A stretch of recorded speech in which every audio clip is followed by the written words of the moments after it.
You knew this video was coming, especially since Polestar just revealed the updated and improved version of the Polestar 2. These two cars are much more closely matched than ever, so this is going to be a very interesting one. And of course, as we go through the points, I'm going to present as unbiased as possible, look at the stats and the data, but some of these points are pure opinion. And since this is my video on my channel, I'm the one who's making the video, you're gonna get my opinion. And if that's a problem, well, then I don't know what to say to you, because you're on my channel. Would you expect anything else than my opinion? And of course, guys, there's probably going to be a lot of Tesla fanboys on this video calling me a hater because not all things about the Tesla Model 3 are great. So if you're a Polestar fan, well, please try to counteract that with a comment down below. Let's start the fight. But before we start the fight, I just want to thank today's video sponsor, Zaptec, with the Zaptec Go home charger. The Zaptec Go is a small, cool, stylish, and awesome home charger that can charge up to 11 kilowatts on AC charging. You can also have it in a bunch of different colors, and if you paint your house, you can change the cover of the colors. Also, best in test by the Norwegian Automobile Association, NAF, in 2022. So if you're looking to buy a home charger, go to the link down below and get yourself a Zaptec Go. And of course, the caveat of all Tesla versus some other EV videos: if you live in a place where you can only drive a Tesla because of the supercharger network and the competing, DC fast charging network doesn't work, well, get a Tesla. But this video is for everybody else who actually has a viable option to use a non-Tesla. So now with that out of the way, let's jump into the list. In my opinion, the Polestar 2 is one of the best car designs in recent history. I just love the edgy, sharpie looks, the Thorshammer LED headlights that wrap around taillight, the different wheel designs and color combinations. I just think it's a very sharp and good looking car. And every time I see one on the road, I'm like, yeah, that is a well executed design of an automobile.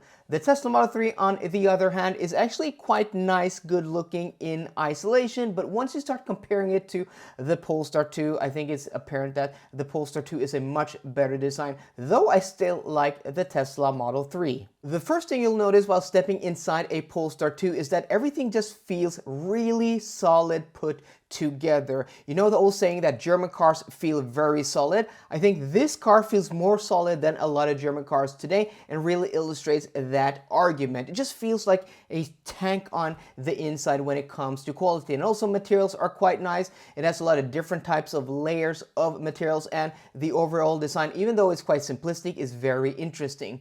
The Tesla Model 3, again in isolation, is actually not bad put together. I mean, it has a lot of soft touch plastics, but compared to the Polestar 2, it just feels a little bit cheaper and brittle, not as solid as the Polestar 2. But another thing you'll notice when you step into the Polestar 2 is that it's a small cabin. That center console is very big, and a lot of people think that it impedes too much on the interior practicality and space. I don't mind it, except for that there's no practicality. I mean, the placement of that wireless phone charger and one cup holder underneath the armrest, I mean, it's a stupid and impractical design. The rear seat's also quite cramped. Even me, I'm 5'10", and I still think that it's quite cramped in the rear seats. If you're 6 foot or above, you're really not gonna fit. Here, the Tesla Model 3 is on a completely different level because it's so much more roomy and spacious. It feels like 2 classes above in car size when it comes to interior space.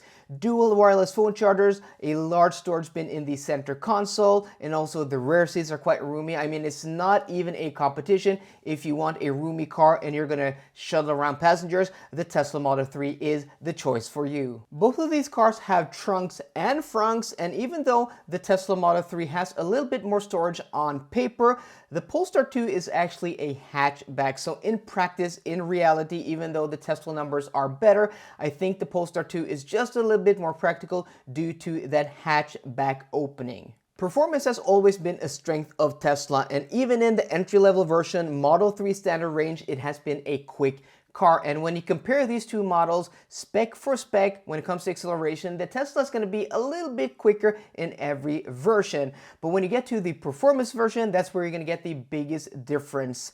So the Tesla Model 3 does 0 to 100 kilometers an hour in 3.3 seconds. That is with an asterisk, but even in the real world, we're going to see like closer to 3.5 or 3.6 seconds. It's still about half a second quicker than the Polestar 2 performance. So this one goes to Tesla. In this department, I think these two cars are really closely matched, where the Tesla's strength is its quick and maybe more fun steering. The Polestar 2 has better set up suspension and a more solid feel. But where the Polestar pulls ahead a little bit is with the performance pack, where you get Öhlins adjustable dampers and also Brembo brakes, just making it a more solid performance offering. When it comes to cabin noise, these two cars are quite similar, and none of them are particularly quiet. You can buy cheaper EVs that are going to give you a much more quiet cabin than any of these. But I think we're going to encounter the biggest weakness of the Tesla Model 3 in ride quality, because not only does it have very short suspension travel, it's also a very sporty setup. So here in Norway, and especially around Oslo,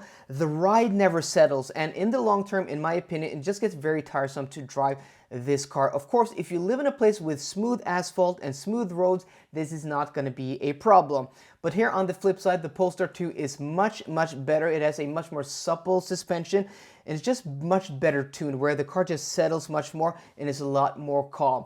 Also, the Polestar 2 has much better seats. They're much more supportive, and I've driven both of these cars on long trips. I have tens of thousands of kilometers of experience in these two cars, and the Polestar 2 seats are superior. And not only that, if you go for the upgraded leather in the Polestar 2, you're going to get cooled seats, and in the Tesla Model 3, you're not even going to get perforated seats. So if you struggle with a sweaty back in summertime, the Tesla Model 3 seats actually don't breathe. So I think comfort-wise, the Polestar 2 is superior. These two cars may just have the best and second best infotainment systems on the market. They are both great and world class. And if you prefer one over the other, that is great for you. But I think there's still one system that is objectively better and easier to use, with a little bit more versatility that is useful than the other system. So let's start with the Tesla system, which is a single 15-inch screen in the center of the cabin. The Tesla Model 3 doesn't have a display in front of the driver, so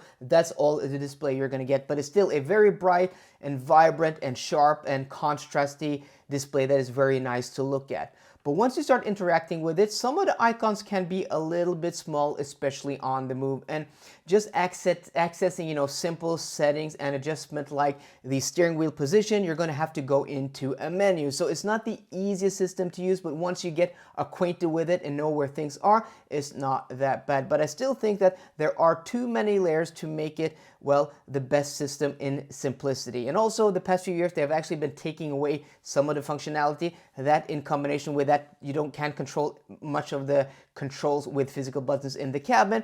It's not the most user-friendly. And here I think the Polestar 2's infotainment system is objectively better and simpler to use. So first off, you have more physical buttons. You have a volume knob in the center console. You have more function on the steering, and also with the stalks behind the steering wheel. You can also adjust the steering wheel with a manual lever on the column. And also the icons are bigger. You can even use it with gloves. It's super easy to use, and you don't have a lot of menus hidden beneath it. And even though the screen is smaller, 11 inches, I don't think it's too big. It's a really nice size. We don't need 20-inch displays in every electric car. But the fact that you have a 13-inch display in front of the driver means that you can display different things in front of you than on the center console. So you can do, you can do your audio on the center console, and then you can do your navigation inside that gauge cluster. You can choose, which I think is really nice. It's a little bit more versatile, though maybe not the same level of customization, but I also think that is a very good thing. And I also think the built-in Google Maps navigation system is just a little bit better than what you would find in the Tesla Model 3. Usually this would be a landslide victory point for the Tesla, but with the latest update from Polestar 2, and who would have believed it, most of the models now have more range than the equivalent model from Tesla. I'm mind blown. There's actually only one model in the Tesla lineup that has more range than the equivalent Polestar, and that is the long-range dual motor. With the same size wheels, is only about 10 kilometers more in that Model 3 with 602 versus 592 kilometers. I'm just shocked by this, that Polestar just flipped the tables and now offer more range than the Polestar in most of its offerings. So this goes to Polestar. As I said at the beginning of the video, if you live in a place where a Tesla is the only viable option because the supercharger network where you live is so much more better than the competing DC fast charging network, ride quality, performance, infotainment system, and comfort doesn't really matter. I do acknowledge that, and then the Tesla Model 3 is the only car for you. Everything else doesn't matter. But for everybody else, maybe in Norway or Sweden or elsewhere in Europe, where we actually have a very competitive and in some places a better alternative charging network like in Norway, then this is a very interesting, thing. You're going to see at the charging times, the Tesla is still going to be quicker to charge from 10 to 80% with a higher peak charging speed, but the Tesla actually has better preheat management. And let me explain. Both of these cars preheat the battery while going to a charger, but the Polestar does that with Tesla chargers or every other DC fast charger. The Tesla only does that with a supercharger. And of course, let me know if that has changed. So I think actually the Polestar in a market like Norway is actually a little bit better when it comes to charging and battery management, especially in winter. But because of the supercharger network, I'm gonna have to give this one to Tesla. Then we have pricing, and this is very interesting for two reasons. Reason number one, Tesla has just cut their prices across the board on the Tesla Model 3, making it actually a very cheap car. And on the other hand, Polestar, with the introduction of the new model, have actually increased their prices. So in Norway, the Tesla Model 3 standard range single motor, the old version, was actually about 40,000 kroners, 4,000 euros, cheaper than the Tesla Model 3 long range. Now it's completely opposite, though the Polestar is an improved product. It's still very interesting. And if you're very price sensitive, if you have a budget, again, it doesn't matter about the comfort levels, about the infotainment system, about the performance, if a car is out of your reach. So on average, the Polestar is now about 3,000 to 4,000 euros, 40,000 kroners, about 3,000 to 4,000 pounds more expensive than an equivalent Tesla. So that is something to keep in mind. But these Tesla prices may not last forever. Tesla have slashed their prices in the past and then increased them. And already in the US, the Model Y has gotten a price adjustment, so it's now a little bit more expensive. So if you're on the fence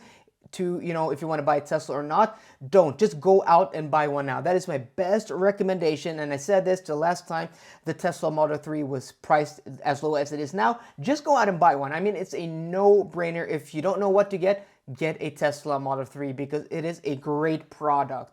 But if you can spend a little bit more money, the Polestar 2 may be a alternative for you. But when it comes to pricing, yeah, no doubt in my mind, this point goes to Tesla, but this may change in the future. Just beware of that. So when we tally up the points, it's 7 points to Polestar and 4 points to Tesla. But again, guys, this is just my list. In my opinion, you may weigh things differently. Maybe price is a lot more important than ride comfort by a factor of 2 to 1, 3 to 1. You're gonna have to make your own list and your own decision. But I personally think that the Polestar 2 is a better vehicle if you can spend a little bit extra more money. But again, if the Polestar 2 is above your price point, get a Tesla Model 3. But if your budget is a little bit more and you're not that sensitive to pricing, I think overall the Polestar 2 is a better car and it wins this comparison. So guys, let me know down below which car you have and why you think it's the best compared to the other ones. So I hope you enjoyed today's video. If you did, please drop me a thumbs up down below. And for more car content, as always, please subscribe. See you guys later and goodbye.